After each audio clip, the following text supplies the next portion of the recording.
À l'école W. à Lausier, on souligne les finissants en cette fin d'année anormale.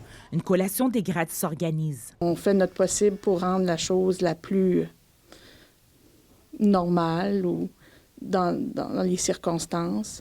Puis on est content de le faire. On va faire aussi un tapis rouge où les élèves pourront marcher dans l'école. Et en parallèle, on tente de se préparer pour la rentrée scolaire 2020. On ne sait pas encore de quoi ça va avoir l'air, mais les enseignants se forment pour être en ligne. Donc, les plateformes Teams, par exemple, il y a beaucoup de formations en technopédagogie. Il y a aussi les programmes qui sont élagués. On parle d'apprentissage prioritaire. Le plan concret du retour en classe en septembre du ministère de l'Éducation est toujours méconnu. Bien, on a hâte que le gouvernement nous donne des balises.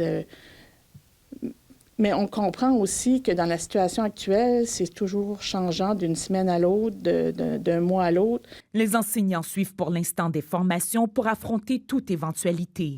Cours en ligne, en classe ou les deux, qui sait? Il y a plusieurs scénarios sur la table. On ne sait pas où on en sera au niveau de la santé publique en septembre, donc impossible un peu de savoir exactement quel scénario va être adopté. Mais nous, les enseignants, on se prépare pour tout à la fois. Ça, c'est ma plateforme de formation. OK. Pour mes élèves, c'est Teams que ça s'appelle. Est-ce que je vais enseigner en ligne à 100%? Est-ce que je vais voir mes élèves une partie de la semaine? Bon, il y a toutes sortes de questions dans l'air, mais on essaye de se préparer. Alors que les vacances approchent et qu'on s'organise du mieux qu'on peut, l'incertitude demeure. Est-ce qu'on va travailler cet été?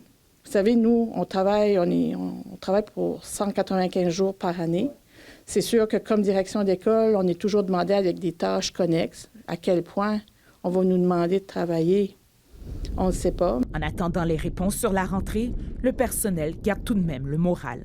Les enseignants, c'est les champions de l'adaptation. Fait que, je pense qu'on le démontre encore dans ce contexte ici. Ouais.